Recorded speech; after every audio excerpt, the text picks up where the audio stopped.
Hey, thank you so much for joining us at our Crosspoint Church podcast. Now, if you're new to our podcast or maybe new to our church in general, we're just a bunch of messed up people who don't have it all together, running after a heavenly leader who loves us and meets us right where we are. We hope this message encourages you, builds your faith, and strengthens your confidence as you continue down this journey of what it means to know and follow Jesus. Enjoy this message. Oh man, Spiderman has some decisions to make because, as you saw right there, he has to decide if he's going to let his past. He had to make a really, really difficult decision where everybody that knew him as Peter Parker is going to forget who he was.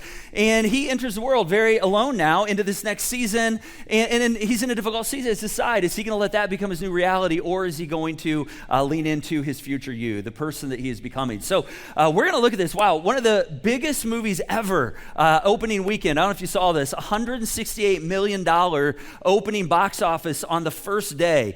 And so, again, make some noise if you've seen this movie. Just out of curiosity, I want to see it. Okay, many of us. So we've kind of tracked with this. Now, this will be a fun one. This week, 3 of At the Movies. If you're here for the first time, welcome. My name's Curt, and it's so good to have you with us this weekend. We want to get you free movie tickets. So if you haven't, filled out the connection card or scanned the digital one, make sure you let us know whether you're in the room, online. In fact, let's make some noise for our friends online this weekend. So excited to have you join us this weekend. Whether you're traveling, laking, maybe you're just at home this weekend at a coffee shop, bar, maybe you're back at school. We got a lot of students that are tuning in from their dorms. Thank you so much for joining us this weekend. Now, before we jump in, we got a big weekend in 4 weekends that I'm just wanting to make sure we all know about. We've got the grand opening event for the Commons at Crosspoint, which is our co-work space during the week that's going to be happening on September 11th. And we've got a keynote with Clay Scroggins, who is just an amazing speaker, does a lot of marketplace development all across our country with corporations you would know. And we have the opportunity to have him in. And so he's going to be talking about his best-selling book, How to Lead When You're Not in Charge. Most people aren't the CEO or the president, but we're in roles. And so how do we create a culture of leadership and empowerment in our workplaces? And so if you're in a marketplace, workplace, and you are looking for some professional development, this is a great opportunity to bring your office. So you can scan that QR code for more information. It's also a chance to check out the Commons. We'll have breakfast and coffee as well. Now, the other cool part of this is he's going to be with us here live on Thursday, September 10th for our early weekend service. We're going to be in a brand new series called Lead Different. And we're going to be looking at what it means to rise above normal in our leadership. And so he's going to be speaking that weekend, the 10th and the 13th, but he'll be live at Thursday night. He'll go via video on Sunday. And so we just want to fill the house. So if you're a regular on Thursday, or you're tuning in usually online, or you're normally a Sunday person, we'd love for you to join us on Thursday. In fact, if you can let us know on your connection card, hey, I'm coming. We'd like to have a lot of energy in the room. Our kids' environments are going to be open that night for infants through 6th grade. So, if you typically don't come because of that, we would love to have you come and join us on Thursday for this event. All right, so this weekend, as you saw in the trailer, 4 years have passed for Peter Parker since the last installment where, basically he voluntarily said, hey, I'm going to erase myself from your lives. And it's to protect the people that he loved. And yet now he's living alone. He's an adult. He's no longer, in high school. And he has to navigate this world, and he's finding that he's doing that on his own. And he's still fighting crime full-time in New York City and, fulfilling his mission to do good in the city and protect people and stand in the gap for those who need someone to do that for them. And this pressure, on him as he watches his old friends, go on with their lives, and they don't even remember him. And then at the same time, he has this, all this pressure he's dealing with also sparks kind of this evolution in his body that threatens his existence. And so he's dealing with things he hasn't dealt with before. And in the reality, again, he's all alone because, the world's forgot about Peter Parker, and yet Peter Parker hasn't forgot about the world. So this week, this really presents a topic that I think many of us, there's a lot of topics we could dig into with this movie, but we're going to look at how do we lean into the person that we're becoming. When we're in a season where we might feel alone, or we might feel like, man, it's an uphill battle, and we feel like we're doing good, but we're losing steam, or we're losing hope. How do we keep leaning into and not lose hope on the person that we are becoming? How do we not lose faith? When we don't see the outcomes that we're looking for, how do we keep on keeping on? And if you do the Bible app during the week for like a daily read or whatever, there's a really cool connect this past week that I'm going to kind of bring to our attention in a moment. But one of the fascinating things about Peter Parker is that, his mission is to do good. His mission is to stand in the gap. His mission is to, fend off the evils of the world. He continues to commit to his calling, even though he's in a very, very difficult season. He continues to show up every day. And yet he, again, is doing this increasingly feeling like he is alone, like he has no one supporting him. And again, he has to decide, am I going to continue this and be okay with this, or lean into the future me, the future person that I feel like I'm being turned into? And so this is kind of the intersection where we find ourselves intersecting with Peter Parker, because probably many of us have felt this way. In fact, let me ask you this question. Have you ever found yourself in that moment where you're discouraged? And you're weary. You feel like, man, I'm doing the right thing. I feel like I'm hitting the right marks, but I'm just not seeing the results. And this is something that the Apostle Paul speaks to. And if you've ever felt that way, if you identify with that question at all, I think what the Apostle Paul says is for you. So we're going to kind of break this verse down, and then I'm going to give you some tools on how to navigate this, some things we can learn from this. So Paul here in the first century is talking to this early group of Christians. Some of them are Jews, which are people who are spiritual insiders. And then others of them are Gentiles, who are people that are kind of always outside the spiritual circles, new to the whole faith thing. And he's trying to help them understand what it means to follow Jesus, to know Jesus, but to follow him and not give up. And so here we go. Galatians chapter 6, verse 9. Here's what Paul says. He says, "And let us not grow weary of doing good, for in due season we will reap a harvest if we do not give up." Meaning, when you feel like you're heading in the right direction, when you feel like, gosh, I feel like I'm hitting the right marks, I'm doing the right things, I'm showing up where I need to show up, I'm laying the right foundations, but I'm just not seeing some of the results that I'm looking for. He says, hey, don't grow weary. There's something coming. There is, if you don't give up, you're going eventually to see that harvest. This is the exact place Peter Parker finds himself. He's doing good. He's showing up every day. I mean, you see him getting weary a bit. He's fighting that off. He's doing the right thing, and he's trying not to give up. Now, the Apostle Paul here, Jesus even does this, often uses this picture of a harvest to describe kind of the results that we are looking for in our lives. And when we hear this language, to reap a harvest, we think of things like this. We think of fields of rolling grains, maybe a winter wheat here in Indiana. Maybe you think of rolling cornfields or even vineyards, that are lush and ready to be harvested. And so often, though, we don't feel like our lives feel that way. I'm like, I don't feel like I'm going out with a beautiful field in front of me, ready to reap a harvest. Whether it's at work or maybe it's something you're tackling in your school. Maybe it's, a volunteer initiative you're part of, a ministry team you're on. Whether it's something in your personal life that you've just been building, nothing seems to be happening. And when we hit these moments, these images of harvest, it's like, well, I feel like I'm doing the right thing. There should be some kind of fruit, something coming forth, and it can be really difficult. Because we go, not only does my life not look like that, but I think it should, and I wonder why it doesn't. Like, has God forgotten about me? What's going on? Why is this not working? I had a call about a week ago with a friend of mine who's been kind of a coach or mentor to me over the last couple of years with some of the stuff we've done out in the Commons with our co-work space. And I hadn't talked to him in a few months, and so we did a quick touch base, and I said, hey, how you doing? And immediately he said, Curt, this has been the year from hell. He's like, I'm so over 2026. I'm ready to get on 2027. And it took me aback a bit because I'm like, oh my gosh, this is a guy who's usually pretty positive, pretty much like, hey, whatever we're facing, we can conquer. And so he just started unpacking all the things he's been dealing with and projects he's had that are behind and people he's hired that, bailed and didn't come through the way he wanted. I mean, just all kinds of things. I totally understood. And my heart broke for him because I've been there. And then he said to me, hey, how are you doing, Curt?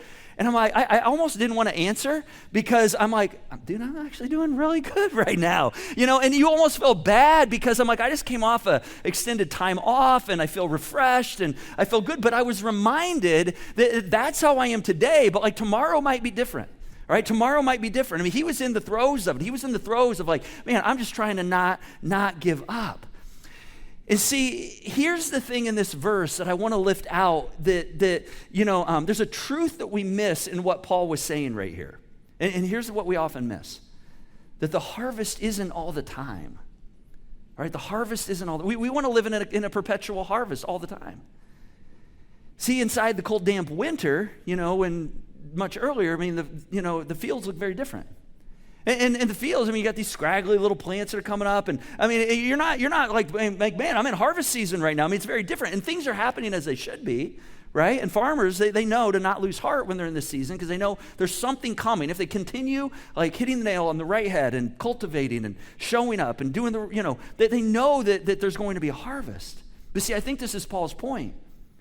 Maybe it isn't harvest season in your life right now. Maybe you've been building and investing in a relationship that you really need some transformation in and you just aren't seeing it yet. But you feel like you're putting the work in. Maybe you've been doing some personal work, some counseling, some therapy, and you're like, I feel like I'm actually going backwards, not forwards. Well, that's actually often the trajectory of therapy. I mean, sometimes it gets worse before you actually, shed some stuff and actually can begin to move forward. Maybe there's something in a startup or a restart that you're working on, and you feel like you're doing the foundational work and you're planting the seeds and the unsexy behind the scenes, like nobody sees it, but it's the stuff that makes a difference, but you're just not seeing the breakthrough. See, maybe whatever that place is, you're feeling that weariness, and nothing seems to be happening. I just want to encourage you today, don't be discouraged. What Paul's saying is, in those moments, persevere with God, lean into him, and when you do, at the proper time, the Apostle Paul is saying, you will reap a harvest. That season, that harvest will come. Now, I don't know what this looks like in your life. I know in my life, I can certainly relate to this. I know what it's like to show up, to do foundational work, to plant the seeds, to do, every now and then, I like to iron a shirt. I love to just iron a shirt because you know why? 2 minutes later, I'm like, bam, it's done. I saw progress. I love mowing the grass because after, an hour and a half in my yard, I'm like, woo, I got that done. So much of my work, it's like you do the work, you prepare, and you never really fully see the results, right? And trusting, it's this trusting that God is producing something, and there's something being yielded if I don't give up.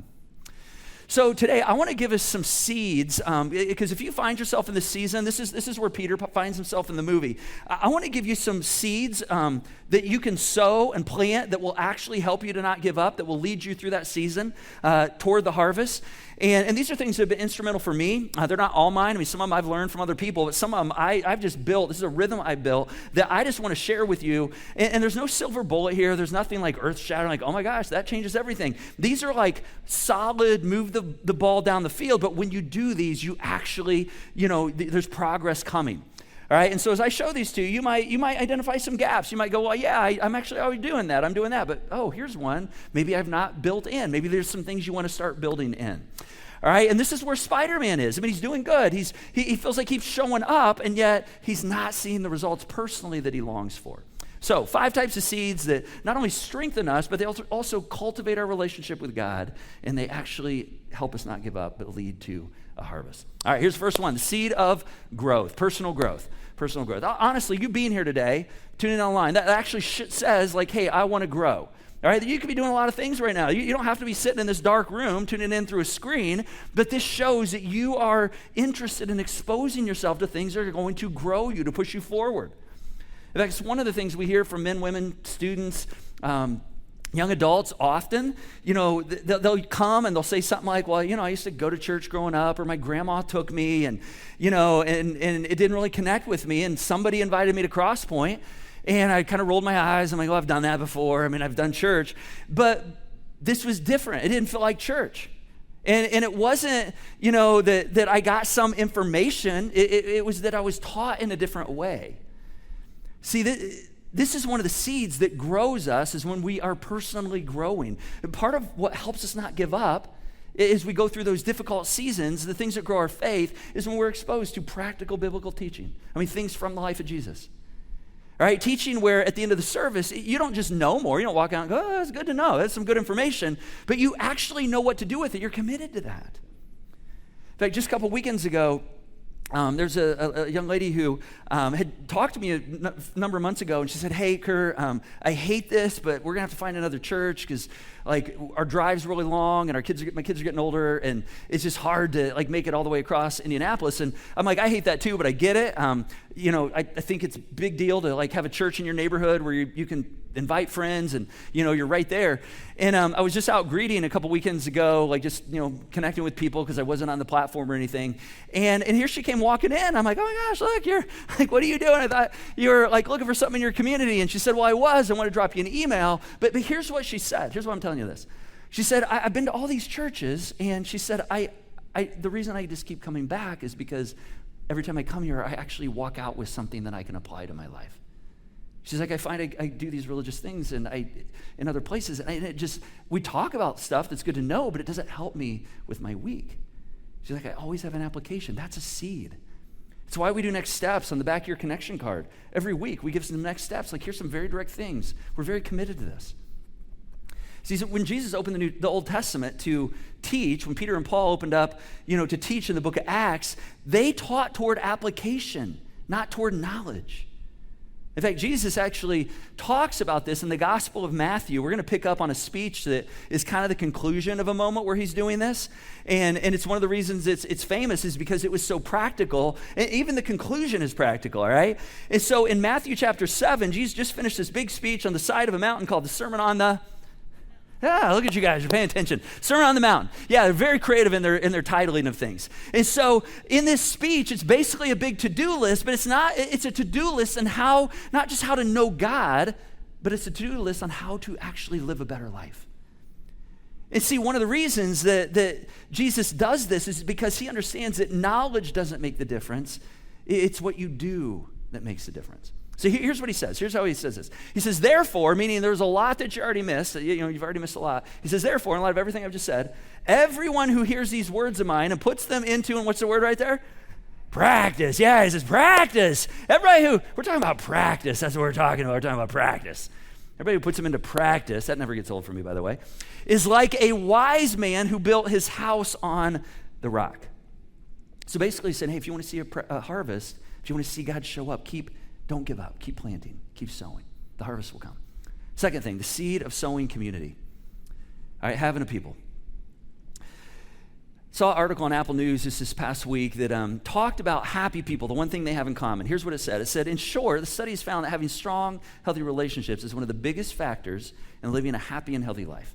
People who are more satisfied with a relationship in middle age were usually healthier when they got older, recovered from illness better, and lived longer. We often say, hey, church is way more than 65 minutes, 70 minutes in an auditorium or tuning into a screen. All right? We need to be connected to people.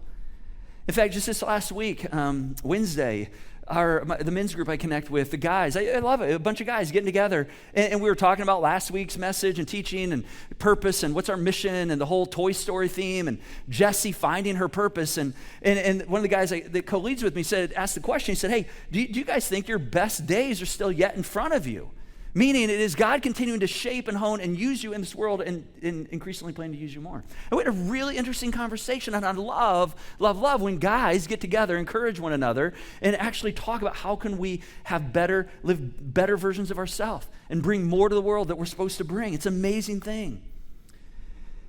Now, if you're looking for opportunities like that, we've got our small groups that are going to be kicking off here later this fall. It's not going to be long before we kick off what's called our all-church journey. It's going to start the first week of October. And so if you're looking for places to connect, to get in a group, that is coming. So kind of get prepared for that, all right? We're letting you get settled in the school year, and then we're going to kick off small groups. Now, if you would like to host a group, we would love to know that. So you can let us know if you want to be a host. I always tell people, hosting a group is where you get the most growth. Because when you're kind of guiding others through a process, you actually grow the most. And so if you are interested in hosting, let us know on that QR code. If you're like, I'm not really into big groups, but I got a few friends that I think would do this with me, let us know. We would love to give you the tools so you can host a 6-week small group, just 6 weeks, but it'll form community. This is one of the seeds that we keep showing up for. And again, over time, it produces a harvest. See, in this movie this weekend, this is massive for Peter Parker. He's got a massive outage right here because he made this decision to voluntarily be erased from the memories of everyone that he knows and loves in order to protect them. Sometimes when you're a leader, when you're a hero, in his case, you have to do hard things. And yet he has to now decide, now that that's my new reality, am I going to continue to live in that aloneness? But I believe that there's some things being formed in me. Am I willing to step into those and take the risks to engage in a brand new future?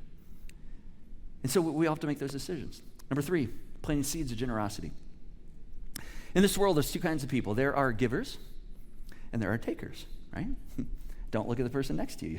don't, none of this. Just keep your eyes right here, all right? There's givers and takers, right? Like we know this. There's givers and takers, right? And you can see a taker a mile away, right? Like you go to Chipotle, order a chicken bowl, and they start making it, and you're like, they give you like a teaspoon of chicken, and you're like, I didn't order a kid's meal. Why are you being stingy on the chicken, right? Chipotle are takers, right? They're always like, give me some chicken. I ordered a bowl, right? Like when takers walk in the room, have you ever noticed they just suck the air out of the room? I mean, it's like they always want something. They always have a question. They always have an agenda. You see them coming, and you like duck behind the wall. You're like, oh my gosh, I don't want to interact. You're at Kroger, and you go behind the Pepsi display. You don't want to run into takers, right? But then there's the other people.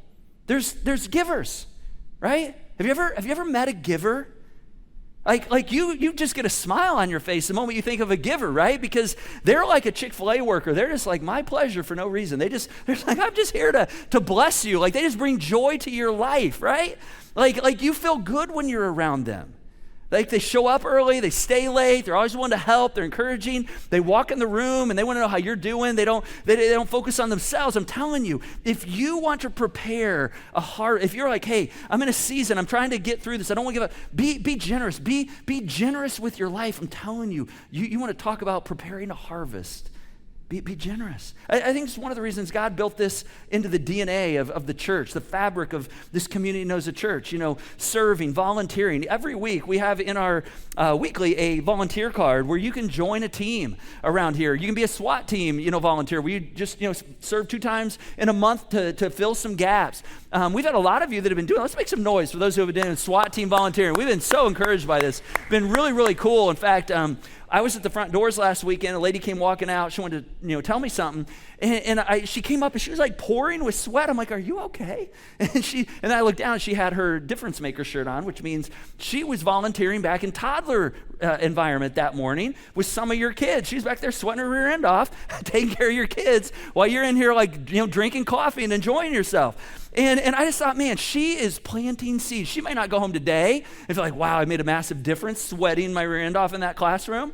But I'm telling you what she did do. She was sowing seeds. She's sowing seeds that eventually are going to come to fruition. That's a pathway right there. See, same is true with those who invest in the Joy Box.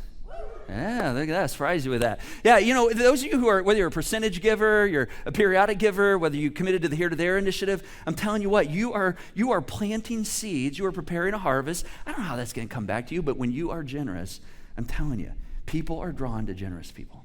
There's a pathway being formed in your life. I was talking to another guy, a couple guys in my men's group a couple weeks ago, and somehow we got on our origin stories. And we were talking about how some of these guys came to Cross Point, and one guy, he said, one of the reasons that I came here is the people that invited me, I looked at them, and I'm like, I want to be like them. He said, I look at their life and the way that's what I want. Generosity does amazing things. It's a way to sow seeds. Number 4, seeds of solitude and reflection. Solitude is the practice of slowing and reflecting, having space to take in, to slow, to not have activity, to not fill it with anything, to intentionally give yourself space for ideas even reflect on God's character, God's beauty around you in nature, for God to speak, for him to nudge, for him to prompt, for him to maybe point out something that you aren't seeing. It's been a huge, huge thing for me personally as I go through seasons where I just want to give up. And I'm like, God, I know you're producing something, but I'm not always seeing it. And then the other part of that is reflection. See, reflection is when we evaluate. We have the chance to have space where we can go, okay, how did that go? And it's not just like, hey, I could have done that better. In fact, my therapist has told me, he said, Curt, you need to come up with 3 things every night before you go to bed that went really well today. Because you can pick up all the things you need to do better. You need to be reminded that, man, there were some really good things today. That's an amazing thing when we experience that. In fact, I have a prayer that I want to show you. You might want to screenshot this. It shows up every day in a devotional that I do called Common Prayer, a liturgy for ordinary radicals. And it's in the end of every reading I do every day, and it says this: may the peace of the Lord Christ go with you wherever he may send you. Meaning, God has a purpose for you every single day. He's sending you out every single day, and guess what? He's going to go with you. May he guide you through the wilderness, which just reminds me every morning when I read this, man, it's a jungle out there. Like I'm going out into the unknown. There's things I'm going to experience I'm not prepared for. But guess what? He's going to guide me through that. I'm actually looking for his guidance. I spent some time looking, saying, God, I need you to guide me. Help me in this moment. Protect you through the storm. That means there's probably going to be storms in my life. But guess what? Whatever storm comes my way today, God's actually going to be there to protect. May he lead you home rejoicing, get this, at the wonders he has shown you. I love reading that every day. Every day I read that and I go, oh my gosh, God, I can't wait to get to the end of the day and go, wow, look at what you showed me right here. I'm amazed at how you worked this out. And then the last line, may he bring you home rejoicing once again into our doors. I mean, you brought me safely home. I mean, I made it. I got through the day and I'm back again. I'm telling you, something like this, reflecting on this, it's amazing how you begin to notice God working in the world. And then the fifth seed I want to mention here, this is a big one for me, is the seed of gratitude. The seed of gratitude. It's been a big part of my daily routine for, I don't know, about 4 years. We talk about this quite frequently. This is where we get to sit and really take note of all the things we're thankful for, specifically how good God has been. Because if you're like me, you quickly forget. And when you go through seasons that are hard and you're not seeing the results, you're tempted to give up, or you're tempted to be like, well, why is things not going my way? Is God not with me? And we forget how God has been with us. I have an ongoing thing I've been putting in my notes, my gratitude list for the last almost 3 weeks now. That kind of speaks to God's generosity. I'm going to tell you about it. It was kind of a cool moment. My wife and I had some time off this summer, which I do every summer, rest and study break. I call it a creative hiatus, where I can just kind of unplug for a few weeks and decompress and do some refreshing for my soul. And we had planned some travel with our kids, which is getting harder the older they get, because some of them are now in the adult work world, and coordinating that is hard. And then my wife and I had our 30th anniversary this year, and so we were like, hey, what do you want to do? And we decided that we wanted to hit Hawaii. It's one of our favorite spots. And so we started with the family trip, and it got complicated, and it kept getting extended because we couldn't get everybody there, and it's so extended. We kept adding days so we could like fly certain kids in to sync up with us, that it kind of jeopardized whether we were going to be able to do the second trip, and whether we're going to have the money to do the second trip. Because I'm a pastor, my wife's in education, we're not rolling in the dough, so like we got to be really thoughtful on this. And so we just were like, God, we rest well in Hawaii. We want to go celebrate. We love it. It's just so much for our spirit, but we just can't see how that's going to work right now.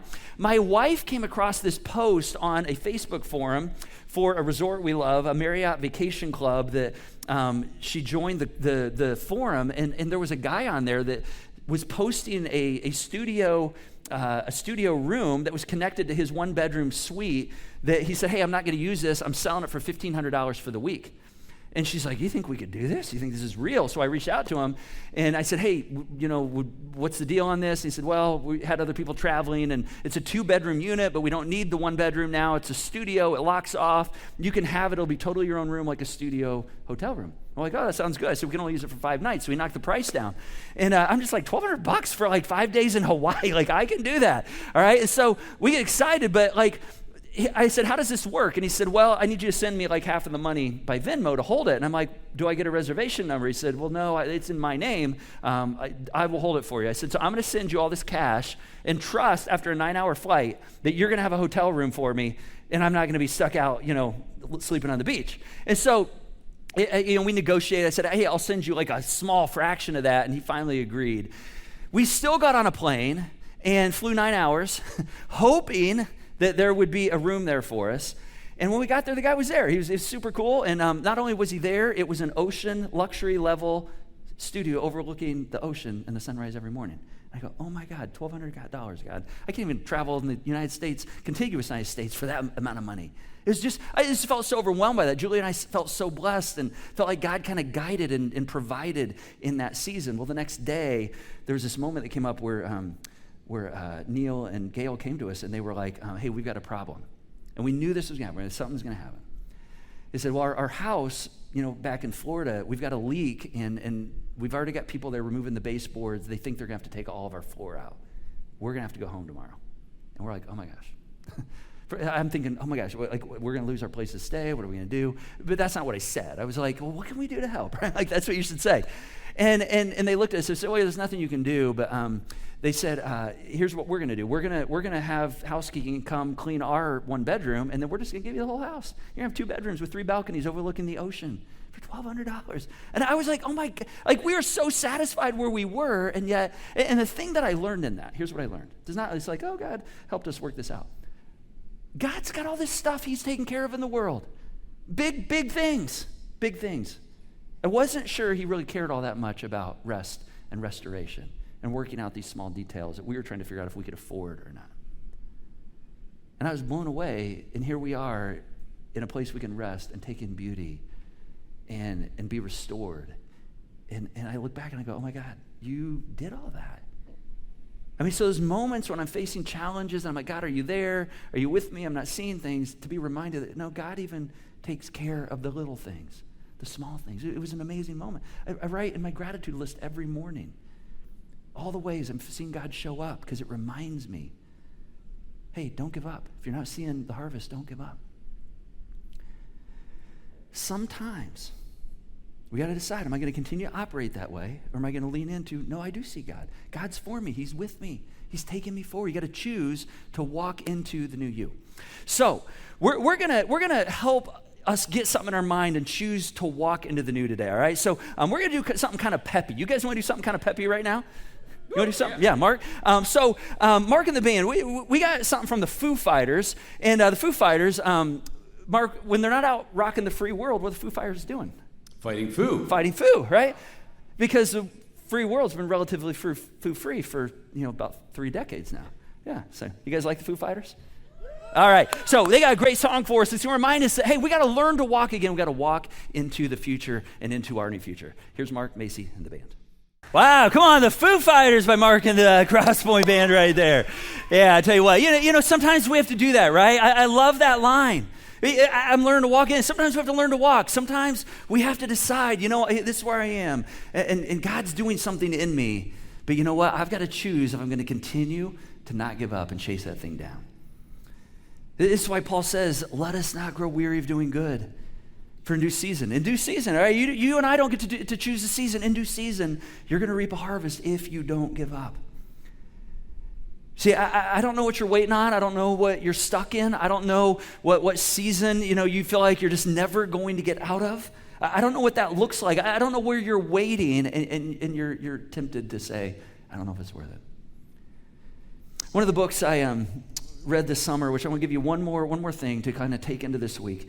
It's a book called Catching Whimsy by Bob Goff, and it's 365 days of opportunity, possibility, and he just kind of uses stories to kind of just encourage us, like here's the potential of what the next day or the next season could be. And there was a picture in this that I want to share with you about who we are becoming and something that will help us actually walk into that.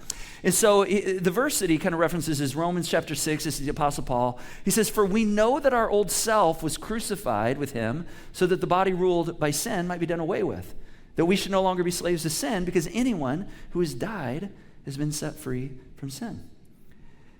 I spent 53 long years with old Curt. And I met new Curt this summer. In fact, I was actually sitting doing some reflection one day, and there were some questions that Bob asked at the end of this, and I thought, I should answer these. So I spent some time answering them, and here were the questions. Who is the new Curt? What is he good at? And who does he want to be? And as I started answering these, it was pretty crazy. Like God, I just kept writing. I spent, this is some of my reflection time one morning. And it's like they were so clear. It's like it gave me a target to continue to aim for. Let me read you a few things I wrote down about myself. I wrote this in the third person right here. I said, Curt, the new Curt is trustworthy. And he's available and present because that's been something that God has been growing in me. He's someone who's good at telling stories and connecting the dots between people and Jesus. He's someone who's aware of his shortcomings and is okay not always having everything worked out before jumping in to something new or trying to blaze a new trail. And I sat back and I started looking at it, and I wrote some other things. And I said, this person I wrote down, I kind of like that guy. I think I'd want to hang out with him. Like it was really cool, though, because I'm like, that's actually something I would love to become.